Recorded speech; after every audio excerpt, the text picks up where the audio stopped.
We're all set. All right, then I'll call the meeting to order. Read the standard opening statement. This is the Northampton Conservation Commission for the 31st of July, 2025. The commission is a group of unpaid volunteers who work to protect the natural environment of the Massachusetts Wetlands Protection Act, and our duties also include open space acquisition and management.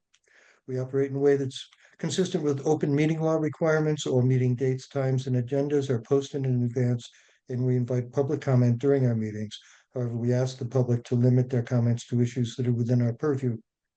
Today's agenda includes an abbreviated notice of resource area delineation, this on Glendale Road, a notice of intent for pathway reconstruction within bordering vegetated wetland and land subject to flooding at Smith College, an ecological restoration notice of intent for habitat restoration, this Mass Audubon down at Arcadia, and an executive session to consider purchase, exchange, lease, or value of real property for interest in conservation lands. I think first we'll see, is there any general public comment not having to do with the case before us this evening?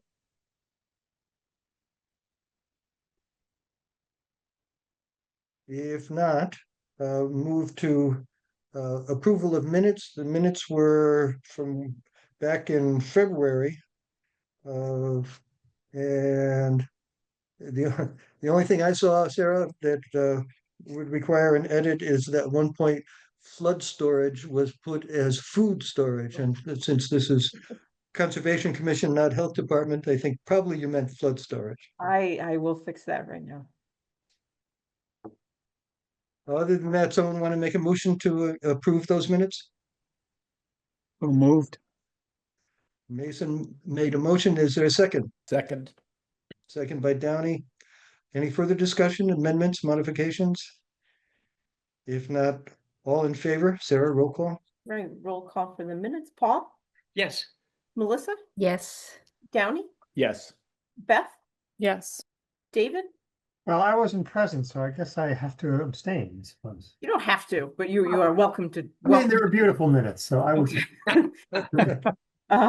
Mason Yes. and Kevin. Yes. All right, unanimous, thank you. With the food storage correction. Caloric Right. conservation. Yes. So then first item is abbreviated notice of response, notice of resource area delineation that applicant has requested a continuation. So no discussion. Someone want to make a motion to continue it to 5:30, Sarah, on the 14th? 5:30, we do have another hearing. Let's do, might be late, but let's do 5:40. All right. So moved. What's up first before that? The Mount Tom Road continuation. Yeah, that's either going to be very quick or very long. So I don't Yeah, know. I'm gambling a little bit with the time. Okay. It seems better to have a bit of a delay than have the situation like we might be in today where we have a long gap in the middle of the meeting. So Yeah, 5:40 okay. sounds good. All right. So someone want to make a motion for that continuation to the 5:40 on August 14th. Paul? Yep. Made motion. Second? Seconded. Second, Melissa?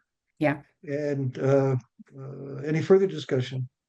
If not, all in favor? Sarah, roll call? Roll call vote on the continuation. Paul? Yes. Melissa? Yes. Downey? Yes. Beth? Yes. David? Yes, Mason? Yes. And Kevin. Yes. All right, unanimous. Thank you. So we have now 10 minutes before our next case.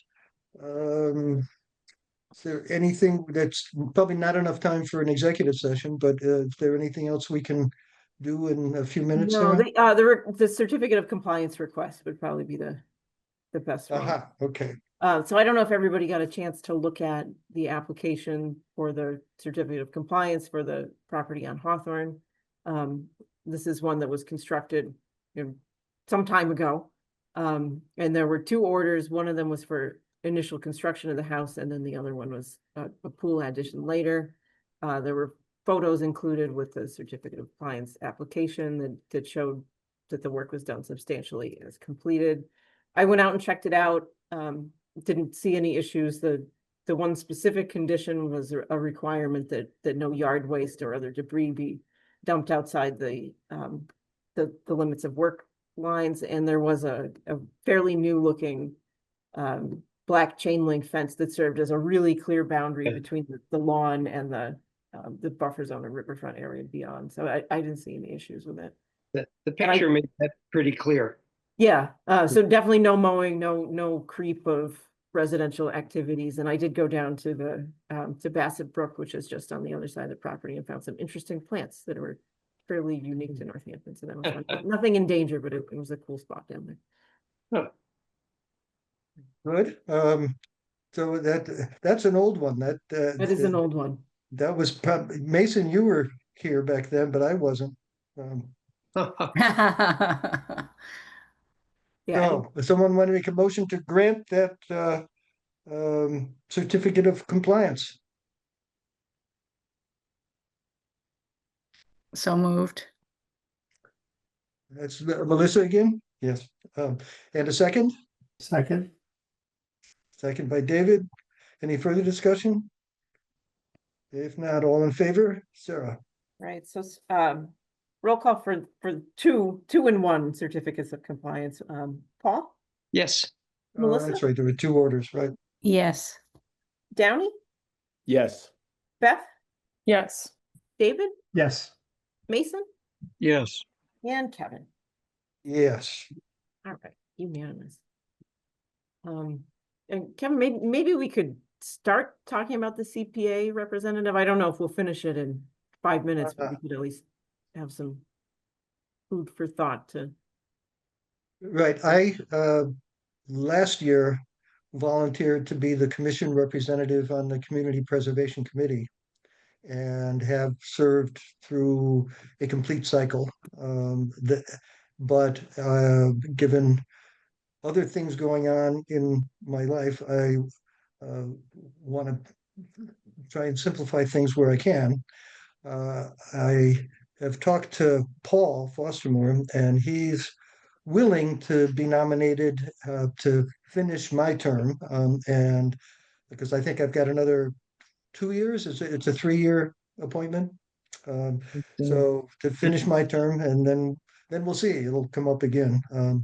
So I will place in nomination Paul Foster Moore's name to be the Conservation Commission representative to the Community Preservation Committee. It is you get to give out money, and so people are rarely unhappy with you, and so it's an interesting, and there's the other people on the committee are representatives from different parts of the community and city government, and so you get a lot of interesting perspectives, things that in conservation commission meetings we don't usually entertain. So it's a rich and valuable educational opportunity, among other things. So if anybody else wants to stand for that, it's a good gig. But at this point, I think there's one nominee, and I'll place that name, Paul Foster Moore, and ask for commission approval. Do we need a second for that, Sarah? We'd need a second. I'll second. Wholeheartedly second. Okay, with multiple seconds. Thank you, David. All right, so motion made and seconded to have Paul serve on the Community Preservation Committee. Any further discussion? If not, all in favor? Sarah? So roll call vote to have Paul finish out Kevin's term on the CPC. Melissa, Yes. Downey, Yes. Beth, Yes. David, Yes, Mason, Yes. Kevin, Yes. and Paul. Okay, yes. Thank you, Paul. Well, thank you, everyone. I'm Okay. looking forward to it. Yeah. Good, good, good, good. All right, now we got 3 minutes left. It's quick. Um, I have an announcement I'd like to share if it's okay. It's a community Sure. announcement. We have the Caterpillar Lab coming to Look Park Garden House on the 12th of August from 11 to 4. It's free.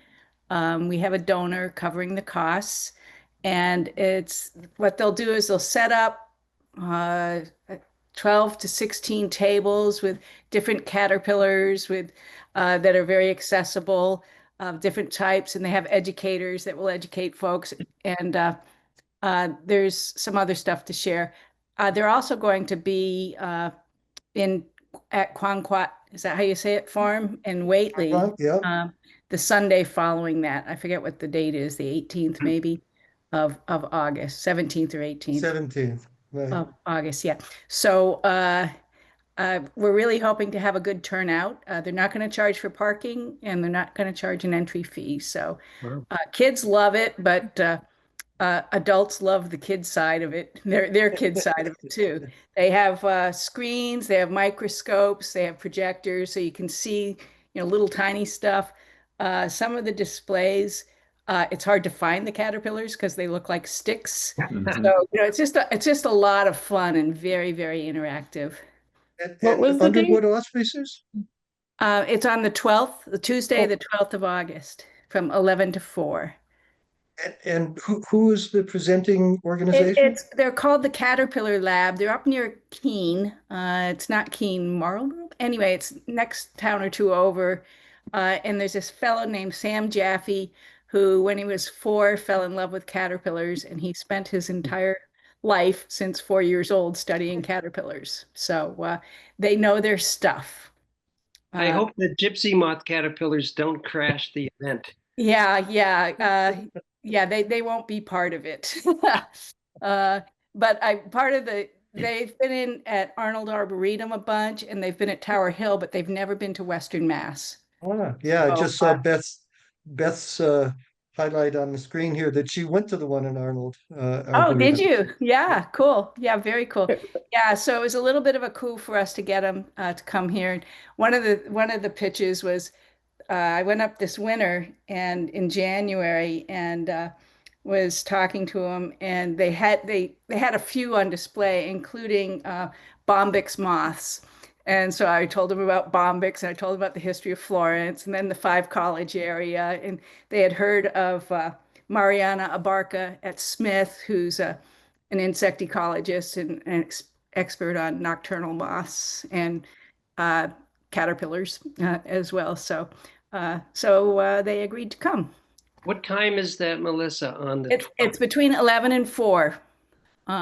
Okay. There may be a wait if we get a large interest because there's a limit to how many people can be in the garden house at a time. But we do have an overflow space into the patio where the wedding tent is and stuff, or the events tent is. So we're pretty excited that they're going to be coming, and really hope we get a good turnout. I would like That to sounds come. great. That's great. I'm on my way back from Nova Scotia that day, so it might be too tight. We'll see. Yeah. Well, you know what? You could go to Quanquat, or however one says it, On the on Sunday. the Sunday, I think it is afterward. Okay. Thank you. Great, thanks, Melissa. All right, and now we have reached the legitimate time for the next case, which is a notice of intent for pathway reconstruction within bordering vegetated wetland and land subject to flooding, this off Paradise Road at Smith College. Jeff, are you here to talk about that one? I am indeed. Yes, thank you. Good evening, everyone. Hello. Yeah, just for the record, Jeff Squire from Berkshire Design Group here on behalf of Smith College. I see on the line here also, or on the video here, is Joe Malzewski, who's project manager for Smith, but he's managing the project from the college end. So yeah, just wanted to introduce him. Yeah, there has been some recent back and forth, but I guess my thought process was just to sort of give you a brief overview of the project, and what we had submitted originally, and then we had submitted some recent updates and just talk through those differences. We are waiting for some correspondence back from Natural Heritage, just confirming that those changes have, still are in agreement with their original letter. But with that said, I can share what I've got and answer any other questions along the way. Very good. So this project involves is primarily about the trail connection between Paradise Road, which is across the screen here, that you can see sort of extending down the hill to Paradise Pond. There's a well-established gravel pathway along the perimeter of Paradise Pond that connects up to. It's a pretty significant pedestrian corridor. Emerson is here. Smith greenhouses are here. Crew House, just oriented at Paradise Pond, obviously. So this path has been in existence for a while. Most of it just sort of traverses this gully behind these residential homes and some other office buildings. Just in a little bit more detail, we've done an extensive survey in there. There's a lot going on. Just to sort of highlight, some of the stuff is sort of the existing faculty units are in this house here, as they are. I think the building adjacent, these may be offices, but it's similarly scaled houses. There are office buildings just off the page here. This is where the new cooling tower for the geothermal was built. There's a pretty big green screen or fence in front of that. That's where this exists. And so this trail was originally born out of an improvement that the city DPW had made to the drainage system on Paradise Road. And it's a complicated situation. Paradise Road remains a college-owned street. It's not a city, city infrastructure. This drainage system was installed by the city, goes, and is a municipal drainage infrastructure adjacent to sewer infrastructure. And so this, exists on college property and has since it was originally installed, and I forget what the original installation date was, but it collects essentially a number of catch basins in Paradise Road, takes them to a manhole that all leads downhill through a series of other manholes. There's a catch basin at the bottom of the hill, which we will see, and then ultimately there's a head wall in the bank of Paradise Pond that it outlets to. And I'll explain a little bit of that in more detail a little bit further. But this trail was so this up until the last couple of years, when it has become severely eroded. It originated up at the sidewalk on Paradise Road, traversed down the hillside behind these homes. All of this that I'm traversing now has always been a paved path. At some point, it turned to gravel where it flattened out, and then ultimately joined up to the well-established pathway around Paradise Pond. Over the last couple of years, heavy rain events have caused quite a bit of erosion. There's been a severe washout in the trail here. There's another one further down. I'll show you some images of those, and if anybody's been down there recently, you'll certainly know what we're talking about. There's a wetland system that extends up this gully here. There's another one on the left side of the page here, and then another one on the other side of the path that also collects drainage from another gully that goes up to the president's house. So there's, I'll just go back to that previous page just to, just to orient you. So there's a gully that extends all the way up behind the president's house that connects to, this same wetland system over here. There's another one on this side here, and then obviously those that extend up the gully. So that's what's existing. The trail has been closed for at least a year and a half, just because it is impassable. Right now, these are some images. So this is where it starts at the top of the Paradise Road. This is looking uphill. These are all looking uphill. But you can see where, this trail is just totally washed out. This gravel has continued to wash downhill. You can see it just continues to flow down, and eventually to a couple of drainage structures. There's one catch basin. Oop, I'm sorry.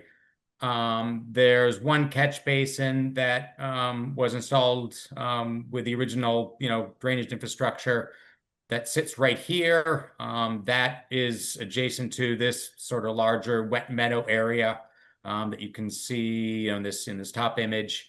There's also a PVC culvert basically that connects from this wetland and then extends underneath the pathway and outlets in the bank of the Paradise Pond. That's visible in this image. And so what has happened over the years is this gravel has continued to pour downhill. It has clogged this catch basin a number of times. This was dug out just so we could locate it for survey purposes, but this has completely been buried in a number of storms. Continues to be a major maintenance concern. All that gravel and sediment is just getting continually washed into Paradise Pond. I don't have the images handy, but I recall going down there after it was being dredged, and you could see this, big fan of sediment that was at the mouth of that outlet pipe and then head wall. So there's clearly a lot being washed into the pipe or washed into the pond. And similarly, that PVC culvert is completely clogged, has been buried. It did have sort of a dry well of sorts. There is some riprap on a pad that has this pipe buried in there, but all that's just been filled in and covered over the years. So this drainage now just continues across that gravel pathway around the pond and continues to erode that bank. So that's sort of an overview of the existing condition. The project, this has been an ongoing project for, the better part of a year. And it was originally conceived of something that would serve as, a larger educational opportunity for the college. And working with, we worked a lot with Gary Hartwell when he was still at the college, with city stormwater, just trying to understand what we could do here to really improve the situation. This developed into, both a landscape architecture class and a civil engineering, opportunity for a couple of the Smith classes this past year. It was connecting with the recent master plan that was done, tying into some of the work that we had recently done at Davis Hall, which is on the other side of campus. But we had hoped to create some stormwater elements, connect these hydraulically, bring all this down the hill in a much more manageable fashion, create some real, wetland pockets that, could be much more diverse than what's there now. And so went through that process. I think that's what the original submission had, hoped to achieve. And so, what we did really is just reroute this, and accessibility was another big component of this, is to make this at least, on a U.S. Forest Service level, an accessible path, which is at 10%. This is going to be a stabilized, gravel pathway. And so, the big change really is just eliminating this section where it has been washed out and the steepest. It would traverse the opposite slope and then cut back and then join right back up. And the remainder of this section is all in its existing alignment. Obviously a little bit of regrading right around the pathway just to elevate it a little bit and fill in some of the low areas. What we had envisioned, and one of the primary causes of this erosion, again, is these overtaxed drainage structures at the top of the hill. There's also a driveway entrance here that serves this structure. So, what happens is if this catch basin gets overtaxed or is clogged, the drainage comes down, the driveway washes, down this low point, which is in that corner of the driveway. There's also a drainage structure behind the house that collects water from this paved sort of sluiceway to the back of the house that outlets in an open pipe in the side of the hillside. So you can appreciate when it really rains, that water just pouring down the hill through this, through this pipe and just erodes this. So what we had originally conceived of is a wetland area, pocket created as a result of this switchback. This is the bottom of this is at existing grade, but obviously there's some wetland impacts associated with that upper portion of the trail construction. And so we had thought of a constructed rain garden with an overflow that tied into the adjacent drain line. Similarly, a little bit further down gradient, a depression where we could collect sediment and, in the larger storms, impound some water with an overflow that tied to the adjacent drain line. And then, recognizing that they maintain this, wet meadow area, as far as I understand, a couple of times a year, really try to create an area that water could settle, create an area for wetland plants and a bigger opportunity. But recognizing as a result of all this that then creates wetland impacts that have other implications. And so the original plan and numbers are shown here. We were 4,900 square feet and change of wetland impacts. Some of that was up here, but predominantly it was associated with trying to carve out a little wetland area in this lower area. Similarly on the other side of the trail. And so again, just through discussions with the city, limitations to what we can tie into city infrastructure on private property and all of those nuances. Understanding the constraints where we have recently updated is really to eliminate the overflow connection in this upper depression. What we're trying to do here is connect. There's a wetland system that runs along here. It's disconnected with a little bit of I think this is a gravel deposit probably that is just, filled in that area. So the wetland then starts again a little bit further south and then stops at where that outlet is. You can see buried in this sort of darker rectangle. So what we have limited and then restricted all that work in that lower meadow area to really just trying to improve and pull out some of the gravel that's collected in and around that structure, leave that pretty much as is, hoping that these other improvements, which include putting a curb, sloping this driveway in the other direction, a retaining wall, to try and elevate this such that this doesn't become a major overflow path for those drainage structures, and then tying in that open outlet into that drain line. And so those have dropped the impact numbers down to about 1,500 square feet, I think. The only other way that we conceived of, potentially doing the original plan without a lot of, fanfare would be for the commission to issue a enforcement order, which would give a little bit more latitude, at least in our experience in other communities, with the ability to do certain things in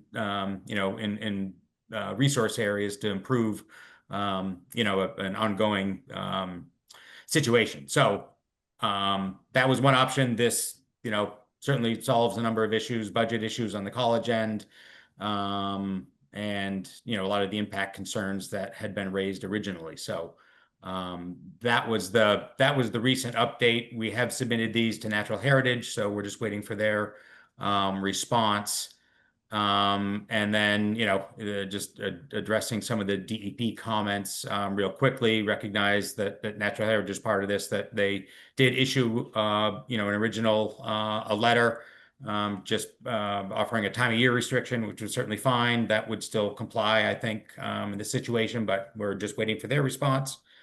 He asked about an alternatives analysis. I guess, in summary, our response was that we went through a number of different iterations to try and minimize impacts and think, where we ended up at the end of the day with those latest revisions really is the least impactful way to try to solve all of this.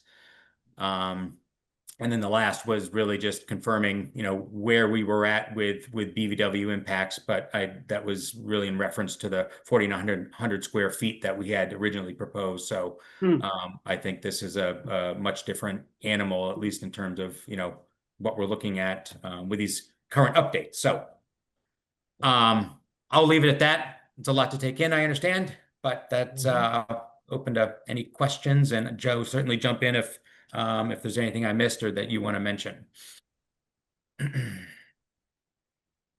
Jeff, Questions from commissioners? Go ahead, Melissa. Jeff, could you tell us a little bit about, I think it was 18 trees that are going to be removed? There are a handful of trees, yeah, and that was another, another big part of this constraint with this is there are a number of established trees that, have been, are part of the botanical collection for Smith, and those are spotted all along this entire hillside. It's a pretty, beautiful landscape if you haven't been down in there. But there are a handful right up in this portion of the, upper part of the gully that need to be removed to make way for this alignment. So that's really where those are. I'm just trying to see if I can find those better on a plan here. So there's a handful of trees. I don't think any of these were really significant trees because a lot of those, I turned those labels off. Oops. We did identify at least the significant trees, but that's where most of the tree removal is occurring.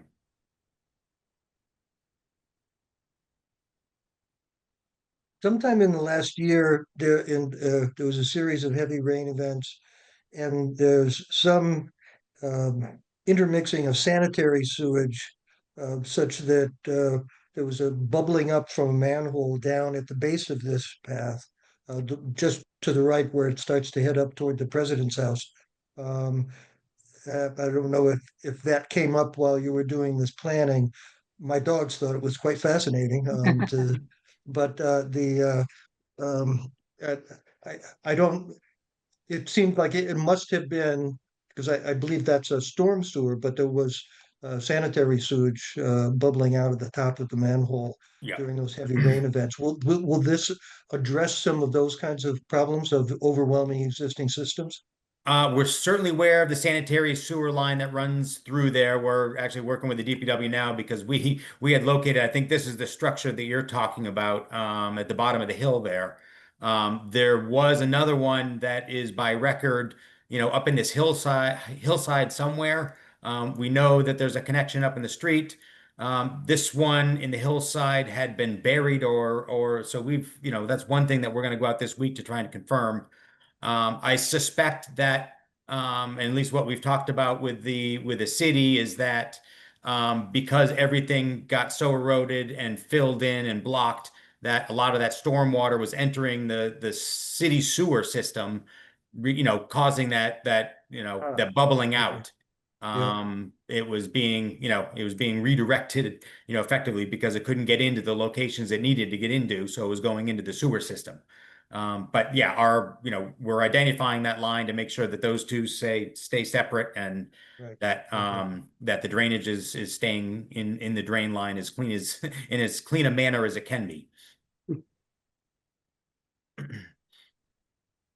Other questions from commissioners?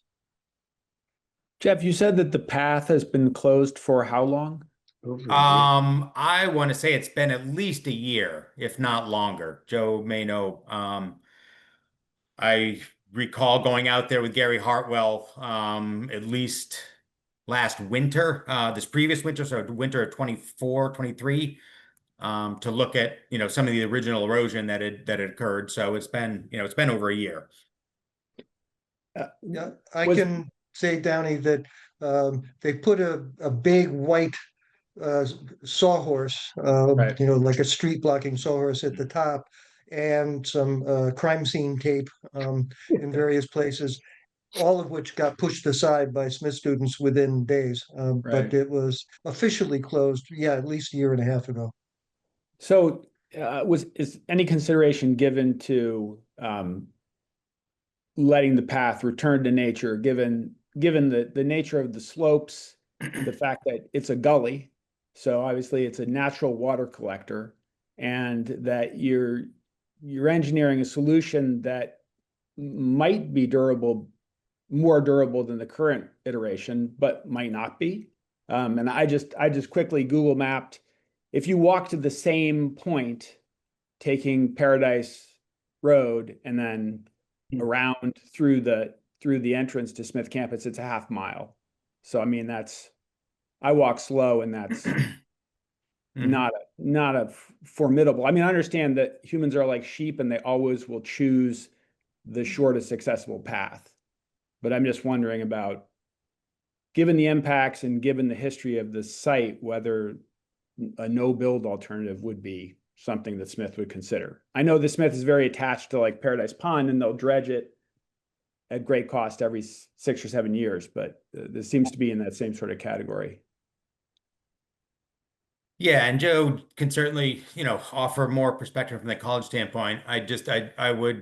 What I would say from my experience through this project is that, this connection has been highlighted as a pretty significant pedestrian connection.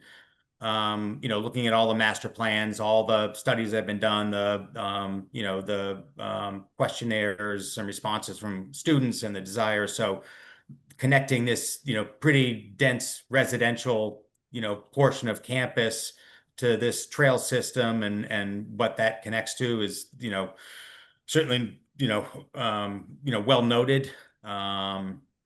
The other thing I would say is that because of all the city infrastructure that also runs through there, they're going to require some sort of access regardless. Mm.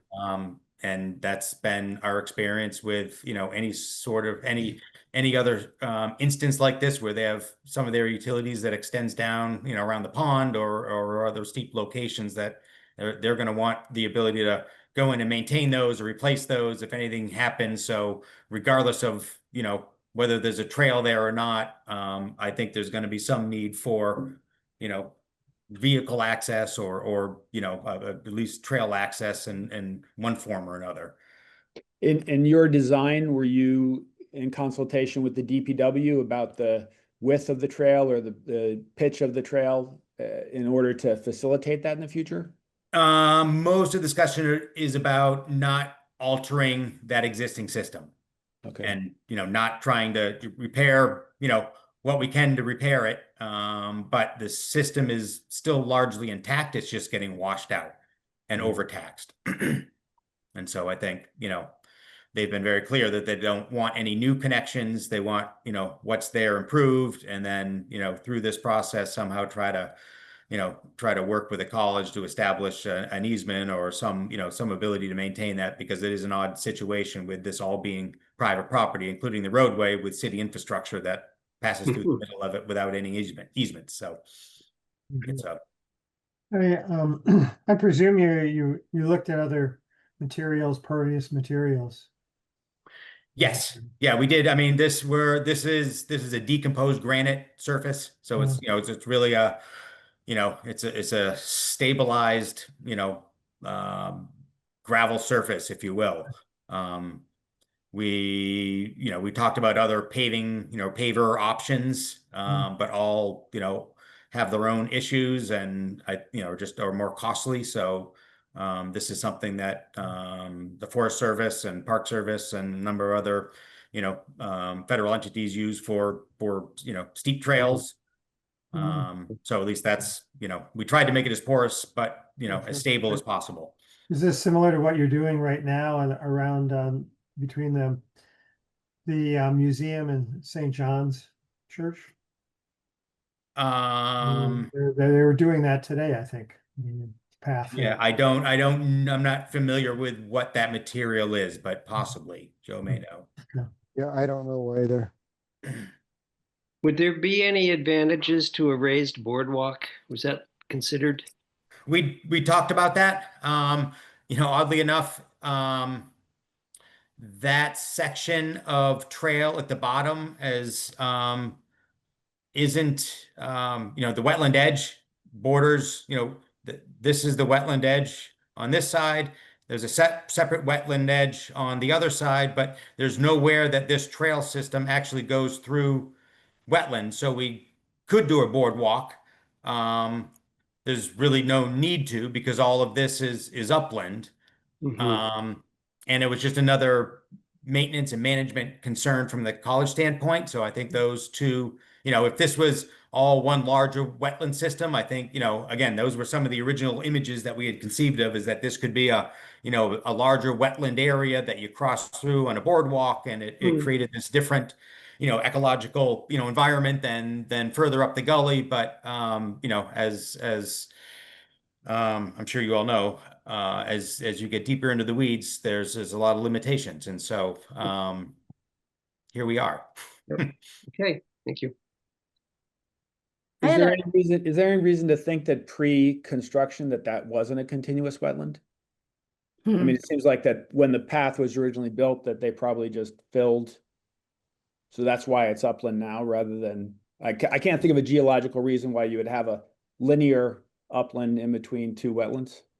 Yeah, no, I don't disagree. I honestly don't know. I haven't, the original construction plans for at least the drainage infrastructure, which is the most recent, doesn't show a whole lot of detail. It's pretty limited. They're hand-drawn drawings. I forget when they're from, but I wouldn't doubt that, these being what they are would have, all connected into a larger system at the bottom. I'm sure this gravel road across, around the pond had some impacts to connecting this with a larger Paradise Pond resource, but yes, I don't disagree. It could have been in the past. So just along those lines, you've mentioned that there's been a lot of gravel mobilized, and the gravel is impacting the resource areas, or seems to be impacting the resource areas. And I'm just wondering, this would seem to me like the only opportunity within the next 50 years that we're going to have to remediate those impacts. And I'm wondering how deeply have you looked into the issues of the sediments and how they mobilized, and how that, you said, you mentioned an enforcement order, which of course, right, that would be the enforcement order. Hey, you're mobilizing sediment into the wetlands. And I'm wondering how good is your grasp of what's being mobilized at this point, and what has been mobilized, let's say, within the last 10 to 15 years? I mean, from a geological standpoint, I can't, speak too heavily. I think what has become obvious is the sources of, where those sediments have originated and how that's occurred. I think that knowing that this source at the top of the gully is a major major source of that stormwater runoff that then is what causes that erosion. This has been or was pretty stable for a long time. I think a combination of construction going on, these being blocked with silt sacks at times, has certainly exacerbated the problem, but it's certainly, highlighted where, where the deficiencies are, I guess. And so I think once these are all cleaned, which, everything is going to be cleaned along Paradise Road, that entire stormwater system, when the geothermal project backs out, if it hasn't already, these will be open catch basins by, removing that potential for water to escape out the driveway and down that hillside onto that, paved path, which created this sort of sluiceway of sorts, collecting all the other water. I'm not sure, where else all that sediment could be coming from. It's pretty obvious, that it originates from flows coming uphill from that driveway. So yeah, I can't, speak from a geological standpoint or geotechnical standpoint, but watching this in some heavy storms and listening to, other folks who've seen, similar events, that it's apparent where it originates.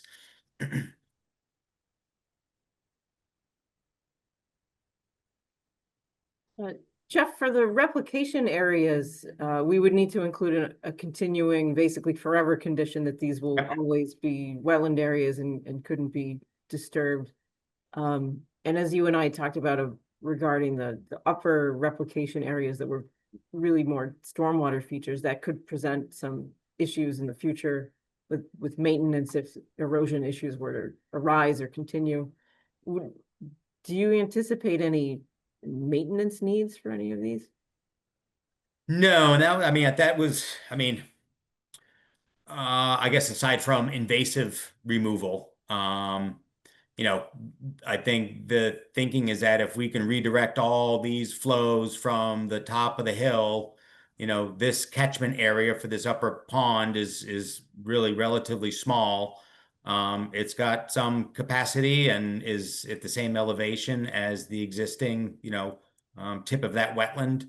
But this is all intended to just be naturalized in the final condition with a variety of seed mixes and other plants. So I don't, like I said, other than removal of invasives or other things, I wouldn't anticipate that that's an issue. The other, major replication area really is just connecting these two sort of disconnected wetlands now. This is where that upper sort of linear finger exists. This, I think, has primarily been just filled in over the years. There's no reason it wouldn't connect to this one. So it's really just a little bit of regrading work to make that drainage conveyance that exists now that leads to this pipe, this sort of dry well, just function better. So that was at least my conversation with Doug McDonald. I wouldn't foresee this being, an issue maintenance wise, just like the existing one. It was my understanding that rain gardens need to be maintained. They do. And so this is no longer a rain garden. That was what was presenting the challenge, is that a rain garden, technically has an overflow. It's got this, much more complex profile, but, having an overflow from a rain garden, from a stormwater, a wetland replication area tie into a city system was not something we could do. So this is now just a wetland replication area.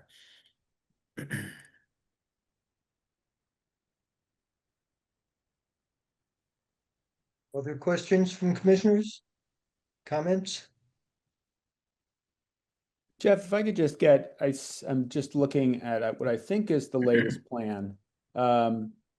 The upper restoration looks like 380 square feet. 308 square feet, yes. Yeah, and the lower area is We've got 1,300 Yep. square feet. Okay. Yeah. And so the ordinance requires 1-to-1 for restoration and 2-to-1 for replication. And I'm just wondering, in the impacts of the 1,540, how does that break down in terms of? Because it just says restoration and replication. I'm just wondering, in the restoration and replication, what part of that 1,300 is replication? What part is restoration? Right. Yep. So let's see.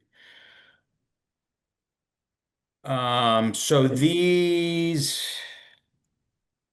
I'm just trying to figure out which, yeah. And again, that doesn't have to be, you don't have to answer me right now, but Yep. that would be something, if, Sure. since we're continuing for natural heritage, if you get me that for the next meeting, that would be fantastic. Sure. Yep. Yeah, no, it gets a bit, we do have a summary up here, but it's just how to present it and describe it succinctly. So, there are areas where, there's gravel that is filled in existing BVW. We're taking that out, restoring that. So that is a separate restoration number. replication. I think we've got a total of 1,500 square feet of wetland impacts. Replication is just over 1,900, no, so 1,500, yeah. So we'll need some more replication area, I think is, if it's 2 to 1, but we've got some room down here also. Okay.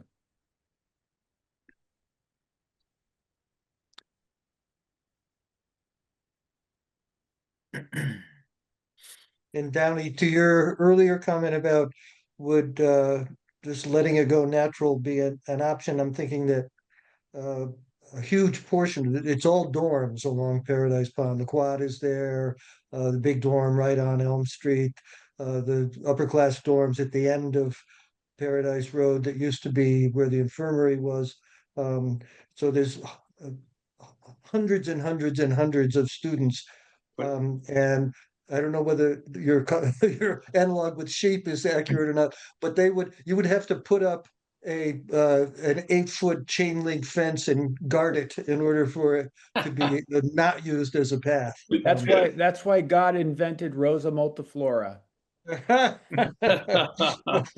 and poison ivy. I mean, Yes.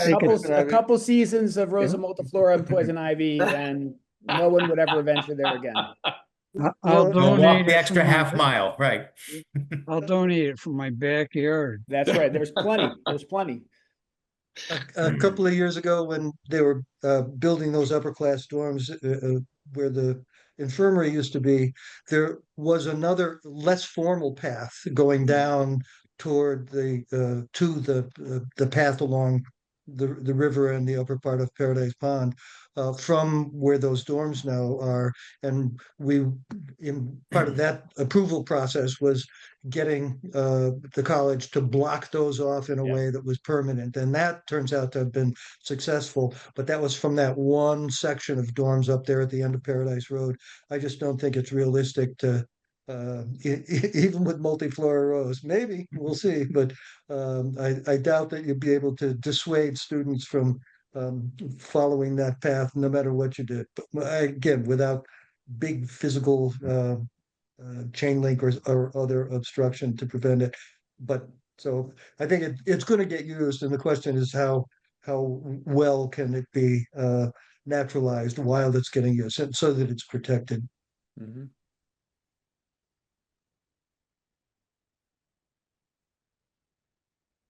Any other questions, comments? Anything else, Jeff, before, because we're going to continue to wait till I guess August 14th, our next meeting, to wait for natural heritage. But anything else before we close that or continue? No, so I understood that. Yeah, we'll have to update our replication area. We'll work out those numbers, and then natural heritage. And yeah, I didn't hear that there was anything else, but yeah, that's great. I Anything wouldn't else, mind Andy? seeing a list Go of ahead, the Rose. trees. I wouldn't mind seeing a list of the trees that are being removed. Sure. Are any Size trees and supposed to species? be replaced?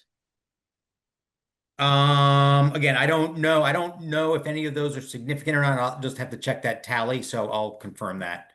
I mean, there are trees coming out, but I don't think any of them were, larger than 20 inches or 18 inches even, but I'll confirm that. They're not significant if they don't have a placard describing them. Yeah.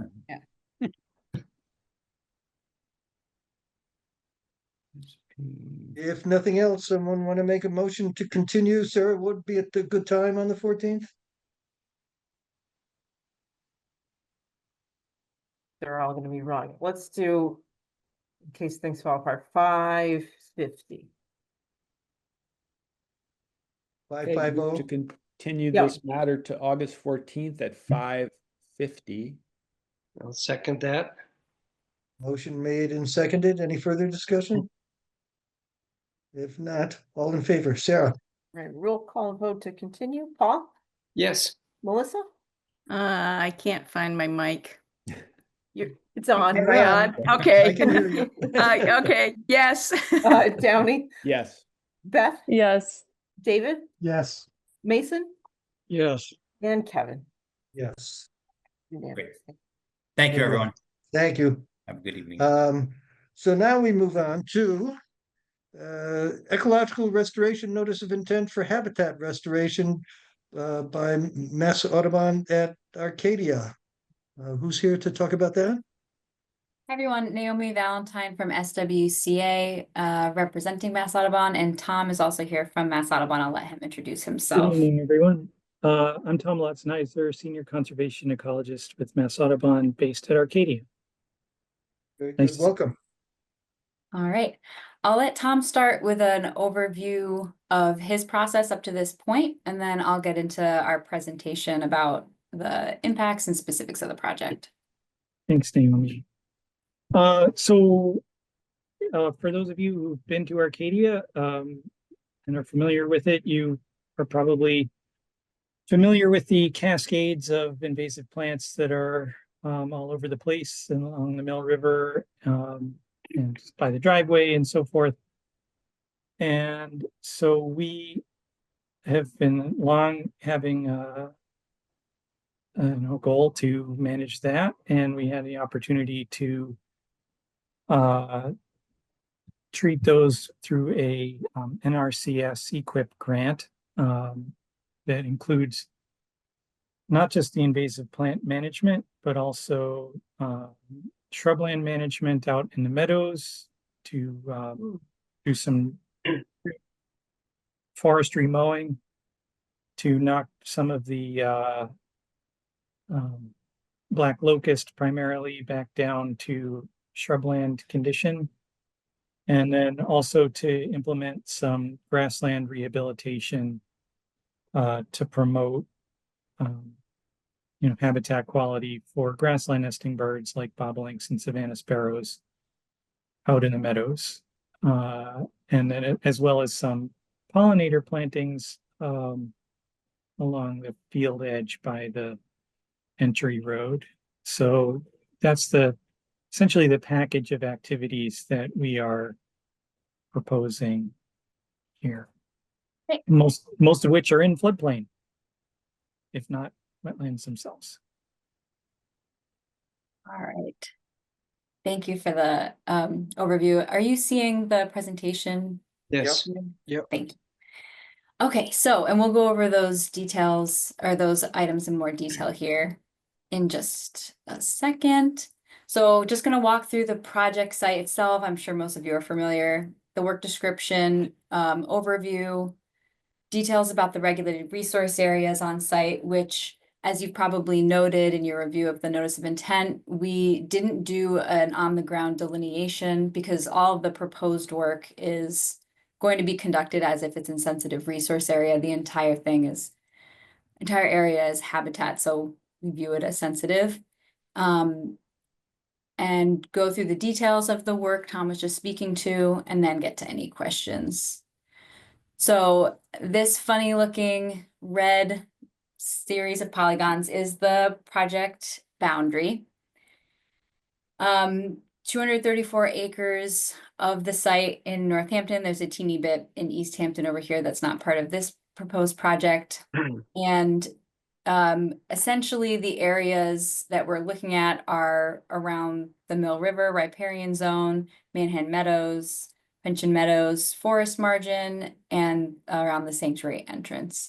So like Tom mentioned, there's invasive plant management, grassland rehabilitation, young forest management, and pollinator plantings, as well as monitoring associated with all aspects of the restoration and management program. Naomi, if I could just jump in for a second. Of course. Those red polygons also include the area that is delayed mowing. So that was another practice that the EQIP grant has covered. So basically that's just something that we, as you're familiar with, have been doing for years. So we are not seeking additional permission for that section of grassland management. The only grassland related work is, Naomi has a map, is over in the Manhan Meadows section south of the area where the floodplain forest restoration project has occurred on the southwest side of that. So with that, I'll leave you back to it. Thanks, Naomi. No, for sure. Chime in anytime, Tom. I won't take offense. Okay, so I split up the regulated resource areas into 4 maps just because it was difficult to see much on the scale that we were just looking. So there is inland bank, inland wetlands. Again, we didn't differentiate between any isolated and bordering vegetated wetland just because there was no on the ground delineation done. Bordering land subject to flooding from the flood zone and associated buffer zones from the vegetated wetlands, as well as riverfront area and your local ordinance for vernal pool resources, which are in yellow there. I'm just going to click through these kind of slowly, but I'm sure you've got them in front of you already, and we can always refer back to them if anyone has any questions about any particular part of the site. So we are submitting this as an ecological restoration limited project because this fits into the category of invasive plant management as well as bird habitat enhancement. This is broken out into 5 general aspects of restoration or management. So the invasive ones are on this slide and then the rest are on the next slide. So we've got the knotweed management pulled out by itself because it's quite significant. Floodplain invasive shrub and vine management. The cool season grassland rehabilitation that Tom had spoken to is on the next slide, along with the young forest management and pollinator plantings. So there's approximately 9 acres of very beefy, well-established Japanese knotweed along the Mill River on site. That's a high target of invasive plant management. And then approximately 38 acres throughout other portions of the project site. Along the Mill River near Fern and River trails, there's a decent amount of Asiatic bittersweet, multiflora rose, barberry, and privet.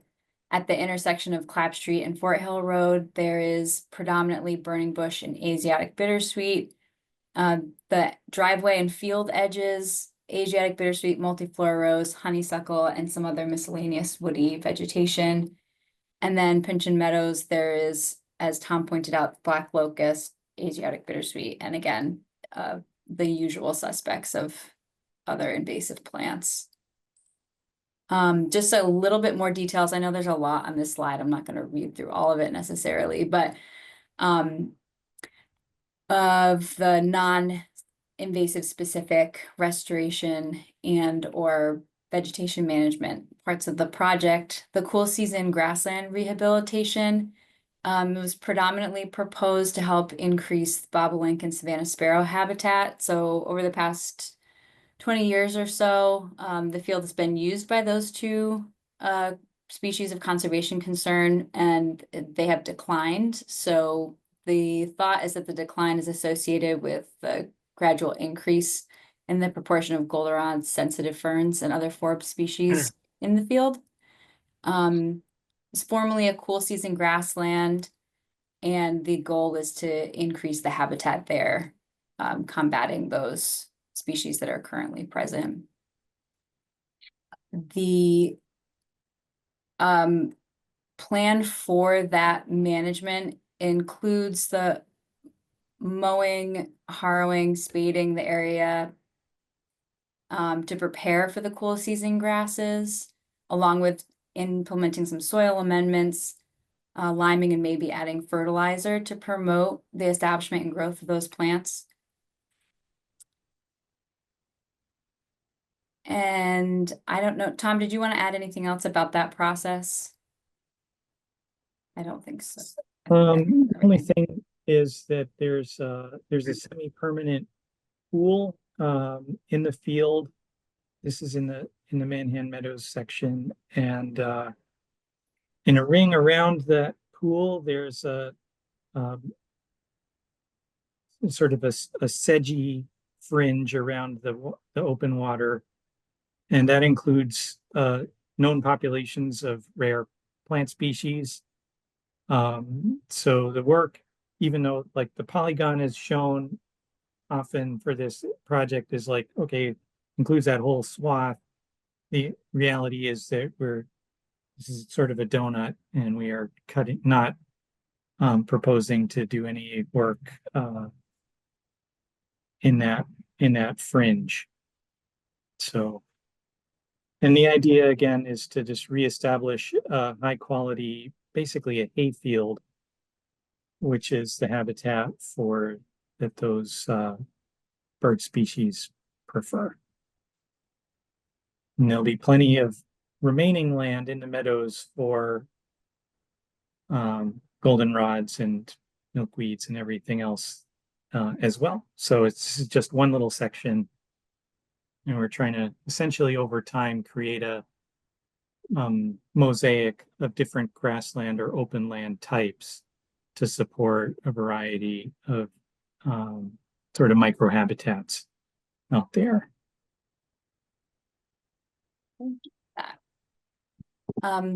The young forest management is going to take place at around approximately 38 acres of the project area. So the concept is to mow in suitable dry conditions or frozen conditions with some sort of brontosaurus forestry mower, or possibly a smaller forestry mower.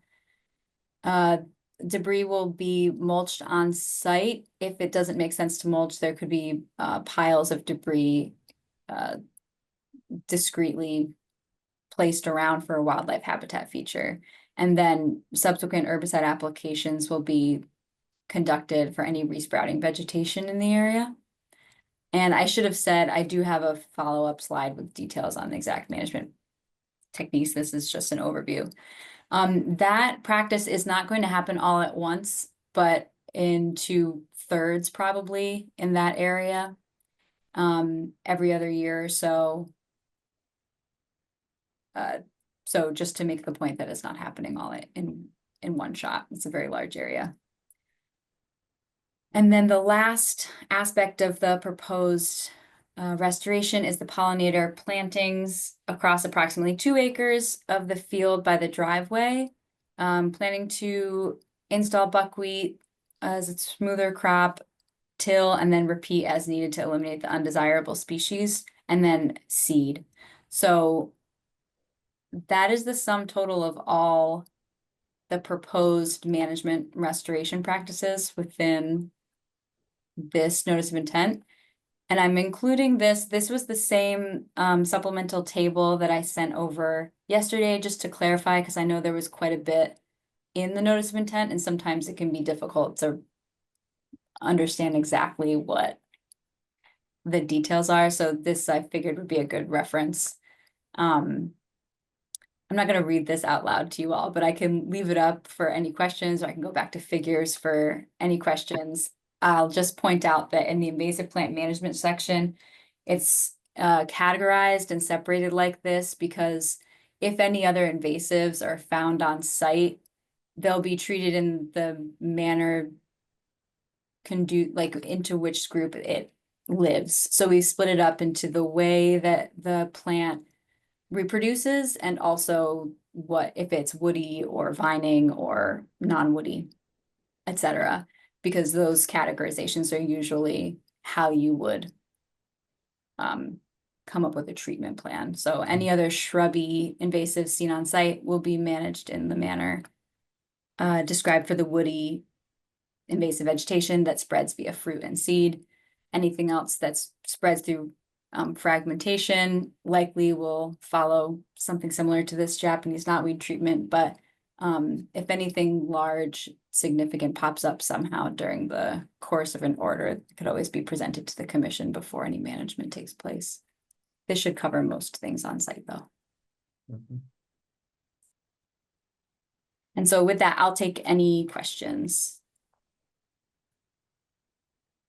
I guess I would just also say we're certainly aware that the vast majority of this proposed work is within mapped priority habitat of rare species, and we're awaiting heritage review and comments. But I would say that due to other work, we've done some pretty comprehensive rare plant surveys throughout this project area and are, I'd say, very aware of where particularly sensitive areas are. So, look forward and we'll work, continue to work with Heritage on meeting their work conditions and time of year restrictions or other survey requirements. But that's something we're aware of. I have one comment and one question. I'm pleased to learn the term a Brontosaurus forestry mower. I never knew what the heck that was, so good to hear about that. And secondly, when you apply Roundup to the cut stems, does that migrate into the soil out of the root system, or does it stay in the root system? It pretty much stays in the root system. Anything that would leave the root system is going to be bound really quickly and really strongly to the soil immediately around the roots. But using the label recommended doses, it really should be staying within the plant itself. And it certainly wouldn't move throughout the soil if it did get to the soil immediately around the root mass. It's good to know because I'm about to go to war against Euonymus alatus on my property. Oh, good Yeah. luck. Yep. Paul, I have an extractigator if you want to borrow it to pull out deep roots. Is it a Brontosaurus type of extractigator? No, but it's a little heavy for me to be hauling Okay. around, but Okay. I'm using it in various places for Thank you. county air and A very satisfying tool. yeah. All right. I think the Brontosaurus is a machine that mulches the tree as it's standing. That's correct. The other thing they use is a buncher feller that actually cut the tree down and take it away. But I believe the Brontosaurus is a giant mulching machine. That's Wow. correct. And it really depends on the diameter. It's possible that the operator would bring a feller buncher to the site if trees are too big to go through the Brontosaurus and to fell with that felling head instead of the mulching head. But I think just based on the size, most of it would be it's an amazing machine to watch. terrifying. Yes. Yeah. Yeah. A Both of buncher those, feller will clear an acre clear an acre in 4 hours. A Brontosaurus, I don't know how quick that is, but if it's a stand of small trees, it'll just wipe them right out pretty quickly. Turns vegetation into a fine woody mist in seconds. Yep. Yes. Wow. it's definitely Wow. something to watch. I might have That's- nightmares. It's very scary. And they have, warnings on the machines, don't stand within 300 feet or whatever when operating. And there's a reason for that. It's like debris going all over. Chips are flying everywhere. Wow. It's intense. And I won't pretend that this work isn't shocking. But we feel like it's necessary and it's timely. Because you may recall we conducted a treatment along these lines probably 15 years ago, or maybe not quite that far now. And that forest has grown back. And so it's time to get in there and do it again. Although I would like, as Naomi said, to stagger this so that we're not just facing like the same structure everywhere, but to establish a few blocks that we can more routinely kind of cycle through so we always have, a block that's 5 years old and we always have a block that's 10 years old or whatever along those lines to get the structure that we are looking for. It's the ecological equivalent of warfare. Yeah. Against the trees. Against invasives, and you always lose. And right, it's especially that most of this is black locust, which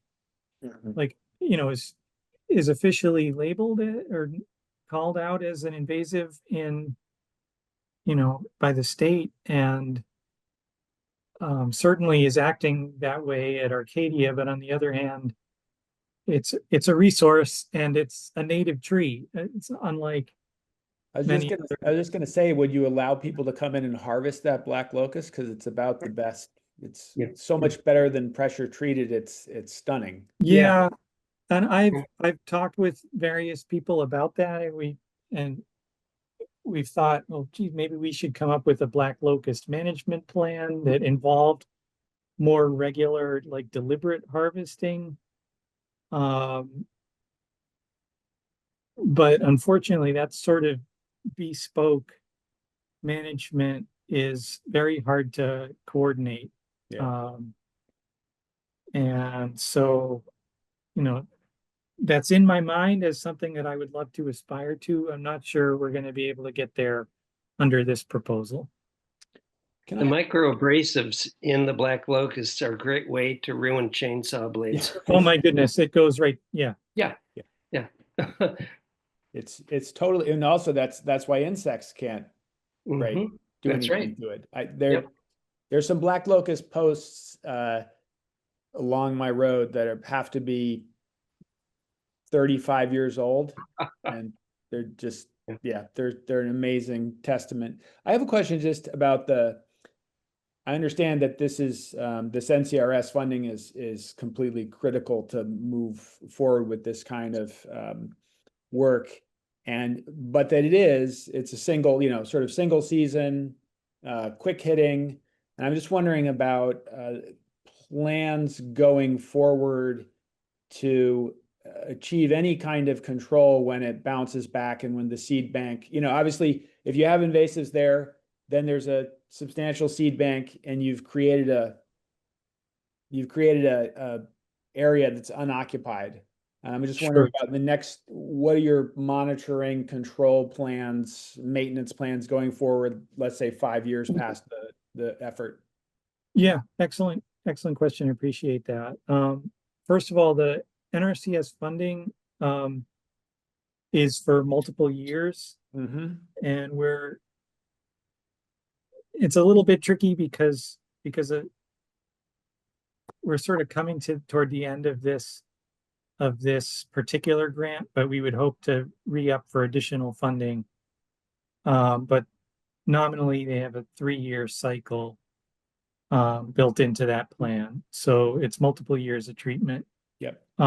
But then beyond that, we're hoping that we can do this sort of more intense hit and then use our own resources to keep the pressure on, because the invasive plant management is not the objective. The objective is to establish a healthy vegetation in these areas, and the invasive plant treatment is a means to an end. The area that's dominated by knotweed, to the extent that we continue to get floods that are overtopping the banks, I'm hopeful that species like green ash, to the extent that it's a dominant species on the sanctuary, pin oak and American elm, are all out there. We've collected bags and bags of elm seeds, and so I'm hoping that we can deploy those out there. This year looks like it's shaping up to be a good hickory nut year. So shagbark hickory is a very strong component of some of the higher terraces in the floodplain along the Mill River. So I'm hoping a little bit later in the season to get out there with, and grab some of the hickory nuts and get those into these areas as well. So I'm hopeful we can take a run at using locally sourced seeds to reestablish what's not present in the seed bed. Are there a lot of shagbark hickory trees present? Yes, it's a dominant plant in that I would say, Naomi, on one of your maps, there's the crescent along the Fern Trail and River Trail. Yeah, and that section of the map you just had up. A great resource for Tremendous. for bats to roost in. Yes. Yeah. So And they're that pollinators too. correct. And Also one of the higher BTU burning wood for your stove. yeah. Yeah. So that area there that's on the sort of that southern arc of the Mill River is on the south side of the river. From there is a lot of hickory in that whole section of floodplain. It's one of the, I'd say, co-dominant plants in that section. Tom, I had a few thoughts. One is one's a question. How are you planning on handling the cut knotweed to make sure that it doesn't sprout elsewhere? Well, the knotweed population there is so dominant that I'm not afraid of leaving the cut material right there. Because there's no harm. It'll sprout though. Well, not if it's strewn properly. I think it will dry out. The objective is to cut it during the when it's still young. Right. And I think with that, the material that's dropped, if it's strewn out, it will dry down before it has a chance to re-sprout. Okay.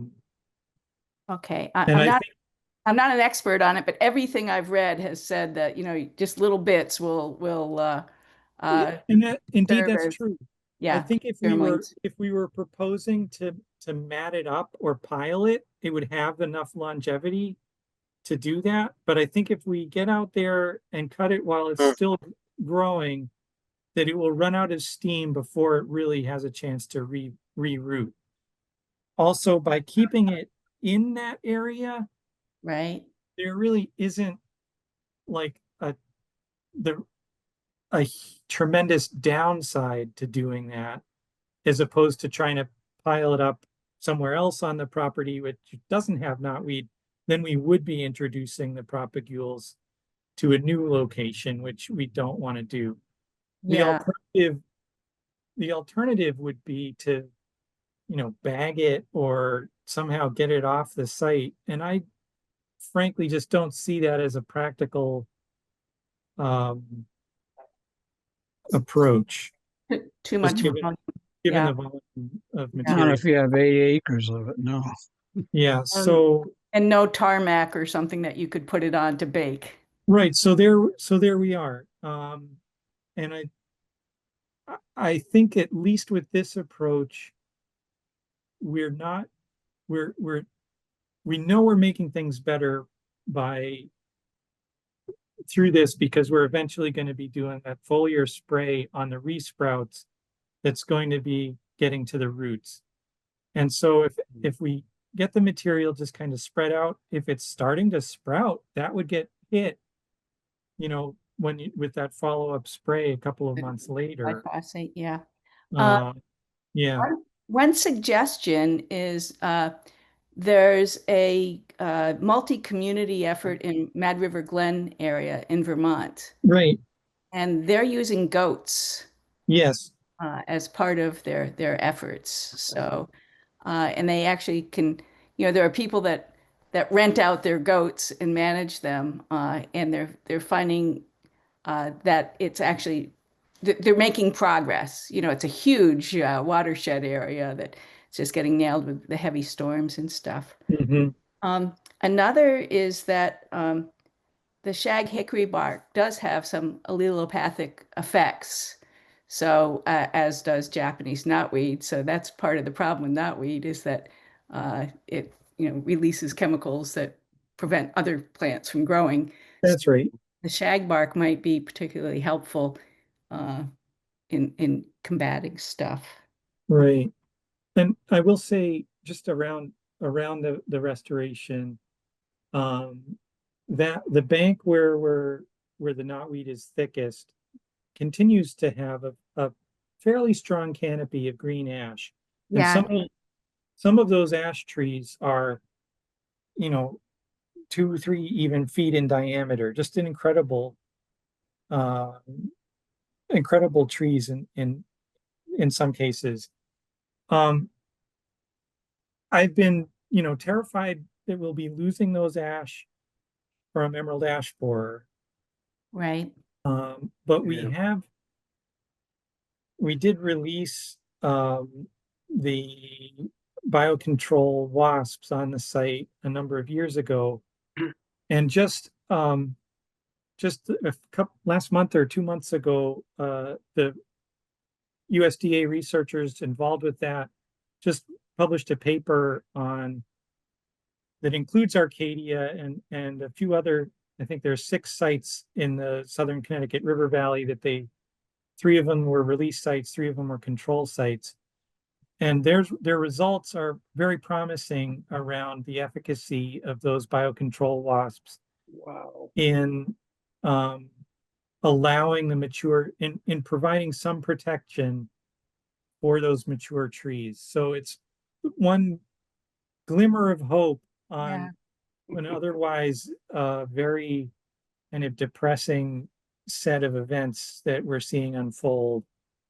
But this, based on this preliminary limited work, they are thinking that the wasps are establishing and that they are providing some level of protection, or the mortality in these forests with the wasps is less than it would be, which isn't to say it's 100% effective, but it's less than it would be without the wasps. So, just keeping my fingers crossed that we can buy that forest some time with those approaches, and with this approach to allow, if not being protective of those mature trees, at least being protective of the regeneration that will come in. I also had, if I could take people's time, a question for my own education. I'm not familiar with buckwheat as a smoother crop. Smother crop. Okay, it is smother that it's supposed to be. Sorry Okay, for the typo. Okay, no problem. That's what I thought at first, and then I thought, well, I think it was read as smoother, so I thought, well, maybe there's something I don't know here. That's okay. Okay, got it. Yeah, and we've used that at other sites. It's quite an effective, very satisfying, no herbicide approach to getting rid of unwanted vegetation and establishing wanted vegetation. And is it effective with weed grasses? Seems to be. Yeah. Wow. Okay. Great. It's a fairly intense process of plowing and seeding and plowing again. So it's not benign from a soil management perspective. Yeah, soil structure stuff. Yeah. Right. But it's, in the set of trade-offs, it seems to be effective to prepare the seed bed without, heavy use of herbicide or black plastic or tarping, whatever people propose, and or things like that. Other questions from commissioners? In the grassland section, you used the term for one of the areas as hayfield. Do you actually plan to harvest hay, a kind of monocultural section for wildlife, for livestock feed or something like that, or is it just brush hog? No, we're not. That's an interesting question. I think we used to have farmers who were interested in our hay fields as feed or bedding hay. And as the goldenrod component has increased over time, their interest in the hay, of course, has decreased. Oh, So that's provided us with, you know, a bit of a management challenge that we've had to deal with. I think in getting it back more toward, you know, this isn't we're not proposing a monoculture, but this will be, you know, kind of the standard cool season grassland mix with, you know, largely European hay grasses, as opposed to the other section of the meadows is native warm season grasses. So again, this is part of that diversification checkerboard objective plan over time. But yeah, this will be orchard grass and timothy, probably alfalfa and clover mixed in there for non-graminoids, get a little bit nitrogen fixation going. You know, sweet vernal grass, maybe some others as well. And that I think does open the potential up for, you know, maybe a farmer to be interested in it again, which would take the pressure off our own mowing time. But Great. not at the expense of, you know, grassland bird habitat, you know. Right, So habitat primary, right. right. So we're still not, you know, we won't be mowing in June, you know, or maybe even July. Yeah. You know, Great. to keep those birds happy. How successful are your pollinator plantings? So far pretty good. The concern with the bees. I've had I've been very pleased with the diversity of insects showing up at our pollinator plantings. And I think the seed mix that we're proposing here, we ran it by NRCS and they had kind of a pre-approved seed mix, and there were some species in there that I thought were maybe not exactly appropriate for Arcadia, so we made a few substitutions. But I'm delighted, tickled really to get the palette of plants that we've proposed here. And I don't have that list off the top of my head, but it's yeah, I think it'll provide a broad spectrum of pollen, you know, nectar and food plants throughout the year, through the growing season, right from the spring through the fall, and interesting structure in the winter as well. So I'm can't wait to get this underway and see how it evolves. Yeah, Great. I have So, to say that I think this is like a super exciting project. I mean, I think that the invasives are just so depressing this time of year, and the sort of Oh, goodness. diversity of habitats and sort of what you're managing for here, I think is just super exciting. yes. Well, appreciate that. Yes. Thank you. I agree. and two of our kids spent every summer at Arcadia for many, many years. And look forward to telling them now 40-year-old about what's happened back then, because they have such fond memories of Yes. that whole place. I'm delighted to hear it. Thank you. So other questions, comments? Do we need Sarah to continue this waiting for natural heritage, or to put a condition on what's the preferred way to approach her? We are required to wait until the natural heritage comments are received to close the hearing. Okay. Tom, does that significantly impact your timeline if we have to continue this for 2 weeks? I'll need to talk with NRCS. Yes. I mean, hopefully- the other option that the commission could consider, which you've done in a few cases where you don't have any concerns that natural heritage will issue a take letter, is to close the hearing, and this one's not gonna have any conditions anyway, besides anything that, Right. the natural heritage would include, because this is not a construction project.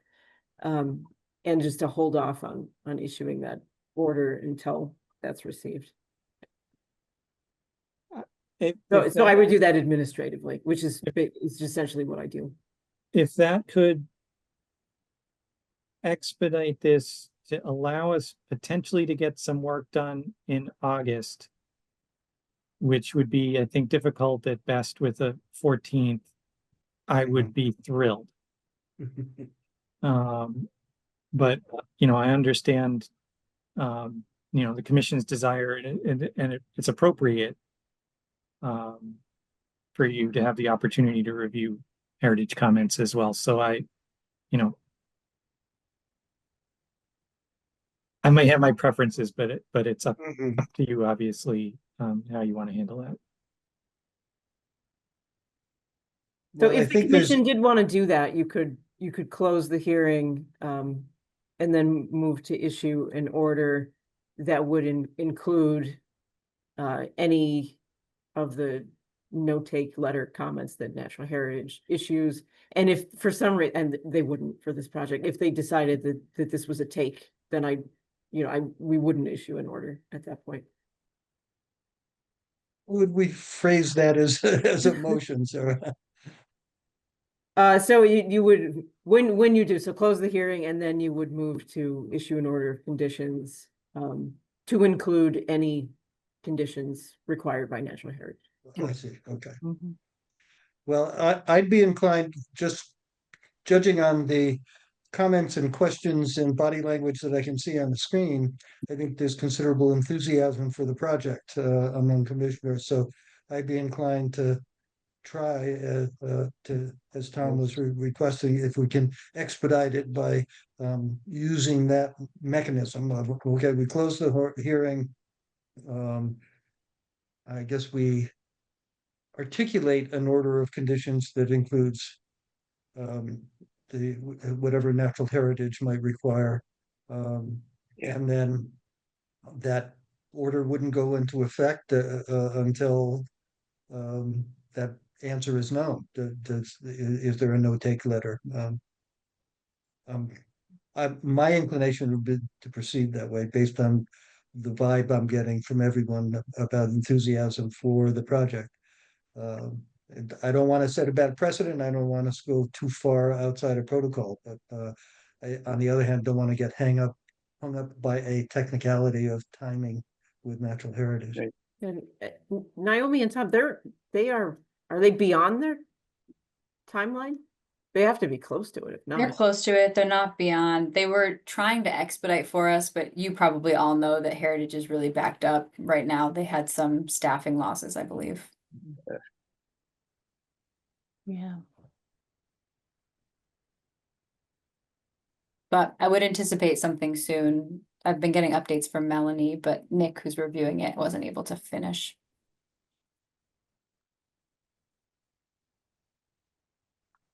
So is there a motion to close, first of all? I might have one other comment, just shared information. There's a Sure. woman, Kathy Conley, speaking of landscapes, who preparing a pollinator area, instead of using a smother crop, uses fresh cut wood chips, 12 inches deep for a significant period of time. And she does a lot of meadowscaping, so in Connecticut, Massachusetts, Rhode Island, etc. So it's just a suggestion of something to check into. Yeah, and I've heard of people using mulch Christmas trees in that way. Although we're proposing 2 acres, so burying a 2-acre patch and 12 inches of wood chips would be Right, a lot of wood chips. But volume. arborists have a lot of wood chips they want to get rid of too. So anyway, it might help for part of the section for soil structure. It's also in the floodplain. So if the site were to flood when things were mobilized. Yeah, that's not going to work. Yeah, you're right. Good point. Holyoke would get a lot of wood chips. Free. Although the pollinator meadow, I would have to say it would be an extraordinary flood Yes, that yes, that's water true. on top of, there would be other problems besides wood chips. Yeah. If that area of the sanctuary flooded. Yeah. Yeah, I mean, that would be abandonment of large sections of the lower portion of Northampton. I think the airport would be underwater, Yes. things like that. So can we, I guess we have to go stepwise. I'm suggesting we first close the hearing and then we issue that sort of delayed order of conditions or conditional order of conditions. I'm not quite sure the right phrasing. It's not something we normally do, so we don't have a Complete. set pattern for this, but that would be my proposal. Sam, as I understand, it's a little edgy, but I think this situation is one where I'm comfortable pushing to that edge. So is there a motion to close, first of all? Incorporating by Mhm. So moved. And a second? I'll second. Second by Beth. Any further discussion? This is just to close the hearing. So if not, roll call, Sarah? All right, Paul, Yes. Melissa, Yes. Downey, yes. Beth, Yes. Mason, Yes, and Kevin. Yes. Now, for the motion, I spoke of it as a delayed. Downey, you're usually good at these fine tuning of legalistic motion. Downey was Yeah. So, an environmental attorney before he became a science teacher. So so I would move to issue an order of conditions of condition requiring compliance with any comments in the Natural Heritage Endangered Species Program's no-take determination. And a second condition requiring copies of any reports or findings, which I think will be very helpful to us in our work to try to control invasives. It's great to have somebody trying. I meant to actually, when we close the hearing, I meant to just say, as Naomi pointed out, a section of this project is in East Hampton. We were at the East Hampton Conservation Commission earlier in the week, and we're going to be preparing annual reports for them for the end of February, and on the progress on this for the East Hampton portion. I believe we can, I will aim to do a similar parallel report for Northampton, or maybe it'll just be one report for both. But we will definitely be keeping a close eye on how this evolves, and we'll keep the commission appraised of progress. Good. Right. And Sarah, as far as the it sort of legally is, if a take then work could not be done because it would not be compliant with Massachusetts law. Is that correct? Correct. I mean, that portion of the work. Yeah. So I would just say that third condition would be that no work within the notice of intent forward if it's determined at any point in the future that it's not compliant with Massachusetts law or Massachusetts general statutes. Okay. I mean, that's kind of obvious, but at least it spells it out in our order of conditions. good. Thank you, Downey. So that's a motion. Is there a second? Second by Paul. Any further discussion? If not, all in favor, Sarah? All right, roll call vote. Paul, Yes. Melissa, Yes. Downey, Yes. Beth, Yes. Mason, yes. and Kevin. Yes. All right, unanimous. Very good. And we really will look forward to your progress reports. And this is pretty fascinating on a number of levels and a number of different categories. So Really good luck. appreciate it. Thank you. And also, just while I'm here, I'm saying I let you know the floodplain forest plantings that we did in 2020 and 2021. We've had some deer mortality and some vole mortality, but over time, we're going to get a forest out there, and I would love to take the commission out. Anytime you want to see it, be very glad to host a walk out there. Or if you wanted to see this work, but there are, sycamores and some couple of the tulip trees that are, 15 feet tall. And it's just incredible. We lost a lot of trees, like I say, to voles and deer. The electric fencing was like completely worthless. I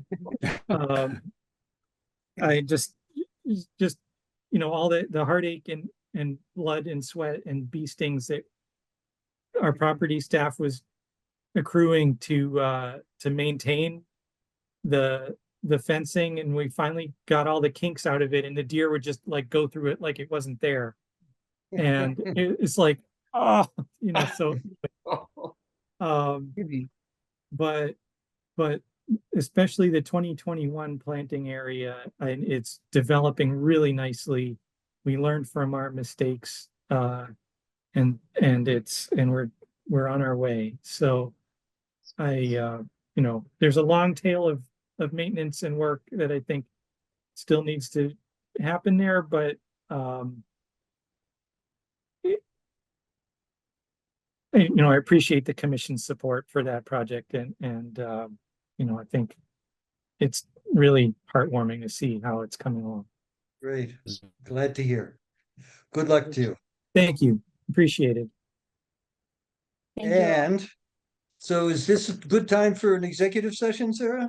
Yes, now we can do an executive session. So Great. someone would need Alright. to move to go into executive session for the Right. Is there a motion to go into executive session? with the intent not to return to open session. Have a good night. Bye-bye. Thank you. Thank you, Tom. Thank you, Tom. So, Melissa, did you make that motion? No, I was saying Tom seemed to want to say something. He was just saying, have a good night. Oh, I see. But I Okay. will. I so All right. moved. There's a motion. Is there a second? I'll second. Second, Beth. If no discussion, all in favor, we're going into an executive session not to return. Roll call vote. Paul? Yes. Melissa? Yes. Downey? Yes. Beth? Yes. Mason? Yes. And Kevin. Yes. Right. All right, we are in executive session. Recording stops.